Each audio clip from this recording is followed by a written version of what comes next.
নমস্কার বন্ধুরা। বন্ধুরা, সারা ভারতবর্ষে কত ট্রাইবাল পপুলেশন আছে আপনারা জানেন কি?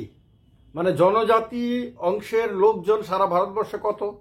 উত্তর পূর্ব ভারতের ত্রিপুরা, নাগাল্যান্ড, মণিপুর, মিজোরাম, তারপর আসাম, অরুণাচল প্রদেশ, এই রাজ্যগুলোতে কোন রাজ্যে কত পার্সেন্ট ট্রাইবাল পপুলেশন আছে আপনারা কি জানেন? ভারতবর্ষে কোন রাজ্যে সবচেয়ে বেশি ট্রাইবাল পপুলেশন রয়েছে জানেন কি? আজকের এই ভিডিওতে আমি সেটা জানাবো আপনাদেরকে। তবে 2011 সালের জনগণনা অনুসারে, কারণ 2011 সালের পর ভারতবর্ষে কোনো জনগণনা অনুষ্ঠিত হয়নি, কোনো সেন্সাস হয়নি। তার কারণে আমাদেরকে নির্ভর করতে হবে 2011 সালের জনগণনার ওপরে। এর পরের সেরকম কোনো তথ্য পাওয়া যায়নি এখনো পর্যন্ত অফিসিয়ালি। 2011 সালের জনগণনা অনুসারে মোট ভারতবর্ষে যত পপুলেশন আছে তার 8.6% হলো ট্রাইবাল বা এসটি, শিডিউল্ড ট্রাইব বা জনজাতি অংশের মানুষ। আর সংখ্যাটা 10 কোটিরও বেশি, 10.5 কোটির মতো 2011 সালে অনুসারে। ভারতবর্ষে মধ্যপ্রদেশের সবচেয়ে বেশি ট্রাইবাল পপুলেশন বসবাস করে।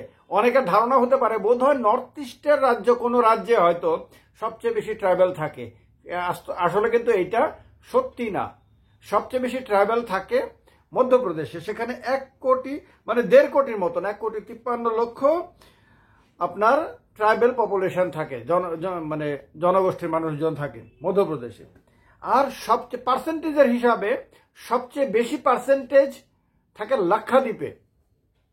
সেখানে 94.8% মানুষই ট্রাইবাল। আর টোটাল হলো 64,000 যা পপুলেশন আছে তার মধ্যে।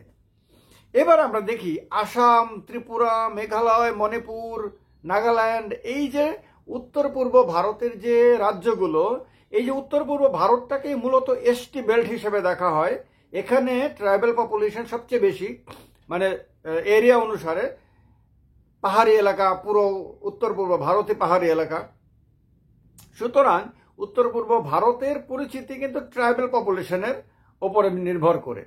এই কারণে এইবার দেখবো আমরা এইখানকার রাজ্যগুলোতে কোথায় কত পার্সেন্ট ট্রাইবাল বাস করে। প্রথমত হলো আসামে আপনার 39 লক্ষ ট্রাইবাল পপুলেশন আছে। আর মোট জনসংখ্যার 12.4%। খেয়াল করবেন, আসামের মোট জনসংখ্যা কিন্তু 2011 সালে অনুসারে 3,12,00,000। এবার মণিপুরে, যে মণিপুর আপনারা জানেন মেইতেই এবং কুকিদের মধ্যে রক্তক্ষয়ী আপনার সংঘর্ষ চলছে গত বছর থেকে, সেই মণিপুরে 11,67,000 ট্রাইবাল আছে। আর টোটাল পপুলেশনের 40.9%, মানে 41% বলা যায়। আর আপনার মোট জনসংখ্যা হলো 28,56,000, 28.5 লক্ষ 2011 সালের অনুসারে। মেঘালয়ে রয়েছে 25,56,000 আপনার এসটি পপুলেশন। এবং নর্থ ইস্টের মধ্যে সবচেয়ে বেশি কিন্তু এই মিজোরামে আপনার মেঘালয়ের কথা বলি। মেঘালয়ে 25,56,000, 86.1% হলো মেঘালয়ের ট্রাইবাল পপুলেশন। 29,67,000 হলো টোটাল পপুলেশন মেঘালয়। মিজোরামে হলো 10,36,000 ট্রাইবাল পপুলেশন, আর সেটা হলো 94.4%। তার মানে মিজোরাম হলো নর্থ ইস্টে যতগুলো রাজ্য রয়েছে তার মধ্যে মিজোরামে সবচেয়ে বেশি পার্সেন্টেজ মানুষ ট্রাইবাল মোট জনসংখ্যার।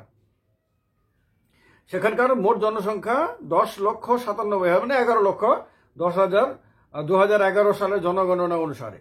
নাগাল্যান্ডে 17,11,000 ট্রাইবাল রয়েছে, 86.5%। আর মোট জনসংখ্যা 19,79,000। সিকিমে রয়েছে 2,06,000 ট্রাইবাল, যা 33.8%। আর মোট জনসংখ্যা হলো 6,11,000।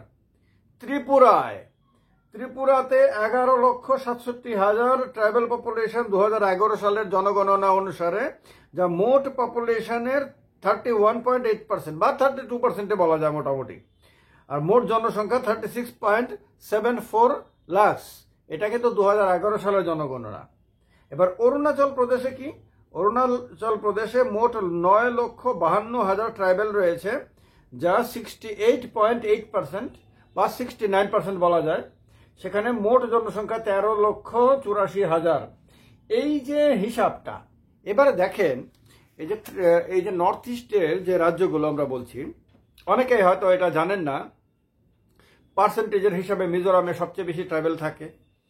আবার ত্রিপুরাতে আপনার 31%, মানে মোট যতগুলো রাজ্যে আপনার ট্রাইবেল আছে তার মধ্যে আসামে কিন্তু সবচেয়ে কম পার্সেন্টেজ অফ ট্রাইবেল থাকে, 12.4% নর্থ ইস্টের মধ্যে। এরপরে ত্রিপুরায় 31.8%, এরপরে আপনার সিকিমে 33.8%, তারপরে আপনার মণিপুরে 40.9%, তারপরে মেঘালয়ে 86.1%, তারপরে আপনার নাগাল্যান্ডে 86.5%, তারপরে হলো 94.4% হলো মিজোরামে।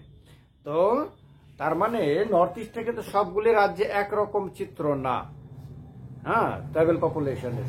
তো এই হলো ট্রাইবেল পপুলেশনের বিভিন্ন রাজ্যে, উত্তর পূর্ব ভারতের কোন রাজ্যে কিরকম, আর ভারতবর্ষে কোন রাজ্যে সবচেয়ে বেশি ট্রাইবেল পপুলেশন, এটাও জানা দরকার ছিল। সারা ভারতবর্ষে 10 কোটির বেশি ট্রাইবেল পপুলেশন আছে, এটাও খুব ইম্পর্টেন্ট। এই কারণে ট্রাইবেলদেরকে নিয়ে যারা স্টাডি করছেন, জানতে চান জনজাতিদের অবস্থান সম্বন্ধে। আর এখানে বলি, ট্রাইবেল কথাটা কিন্তু সংবিধানে শেডিউলড ট্রাইব কথাটা আছে, এসটি, এবং প্রত্যেক ট্রাইবেল কিন্তু নিজেকে এসটি হিসাবেই পরিচয় দেন। তো সুতরাং ট্রাইবেল বললে এখানে অপমান ভাবার কোনো কারণ নাই, কথাটা সংবিধান থেকেই নেওয়া। আমরা কিন্তু সংবিধান অনুসারে কিন্তু এসটি কথাটা ব্যবহার করি, এবং শেডিউলড ট্রাইব কথাটা, এটা কোনো অপমানের বিষয় না, এটা মর্যাদার বিষয়। এই শব্দটা যেহেতু সংবিধানের মধ্যে আছে, এটা মর্যাদার বিষয়। আমার অনেক বন্ধু অনেক সময় আমি দেখি ট্রাইবেল কথাটাতে আপত্তি করেন। আমি বলে দিই, কথাটাতে আপত্তি করার কিছু না। নিজের পরিচিতি সম্বন্ধে কখনোই নিজের পরিচিতিকে খাটো করবেন না। এটা সাংবিধানিক শব্দ, এটা আপনার সম্মানের শব্দ, এটা কোনো অসম্মানের শব্দ না। বাংলাতে কেউ উপজাতি বলে, উপজাতি শব্দটা তপশিলি উপজাতি, দেখবেন আপনার সরকারিভাবে লেখা হয়। তপশিলি জাতি এসসিদের ক্ষেত্রে বলা হয়, আর ট্রাইবেলদের ক্ষেত্রে তপশিলি উপজাতি শব্দটা বলা হয়। আবার অনেকে জনজাতি বলে। ত্রিপুরাতে অনেকগুলি কমিউনিটি একসাথে নিজেদেরকে তিপ্রাসা বলে, কিন্তু তিপ্রাসাটা কিন্তু সাংবিধানিক বা অফিসিয়াল শব্দ না। আপনি সংবিধানে তিপ্রাসা বলতে কিছু পাবেন না, কিন্তু আমরা সম্মানের সঙ্গে তিপ্রাসা শব্দটা ব্যবহার করি। কিন্তু আপনি তো আবার আসামে গেলে তিপ্রাসা বললে কেউ বুঝতে পারবে না, মিজোরামে গেলে তিপ্রাসা বললে কেউ বুঝতে পারবে না। তো এটা সর্বভারতীয় সাংবিধানিক শব্দ হলো শেডিউলড ট্রাইব। এই শেডিউলড ট্রাইব অংশের মানুষজন ভারতবর্ষের, বিশেষ করে উত্তর পূর্ব ভারতের কোথায় কিরকম থাকে, এটা না জানা থাকলে অনেক ভুল ধারণা জন্মায়, এবং এই ভুল ধারণাগুলো আপনার অনেকের মধ্যেই থাকে, যার ফলে এই ভুল ধারণা থেকে অনেক সময় অনেকে উল্টো পাল্টা তথ্য দেয়, কুতর্ক করে। এই কারণে আমার মনে হয়েছে এই চিত্রটা সবার সামনে রাখা দরকার। এই চিত্রটা আপনাদের সামনে রাখলাম। এটা কিন্তু 2011 সালের জনগণনা অনুসারে, ফলে এটা অফিসিয়াল তথ্য। এখানে হয়তো আজকে সময়ের সঙ্গে সঙ্গে 2021-এর পরে 2024 সংখ্যা অনেক বেড়েছে, পার্সেন্টেজে কিন্তু খুব একটা চেঞ্জ হবে না। পার্সেন্টেজে হয়তো চেঞ্জ হবে, সামান্য হবে, কিন্তু সংখ্যাতে হয়তো অনেক বেশি বড় পরিবর্তন হয়েছে। যাই হোক, ভিডিওটি খুব গুরুত্বপূর্ণ, এই কারণে সবাই ভিডিওটিকে শেয়ার করবেন, ম্যাক্সিমাম মানুষকে জানতে দেবেন। ভালো থাকবেন সবাই, অনেক অনেক নমস্কার সবাইকে।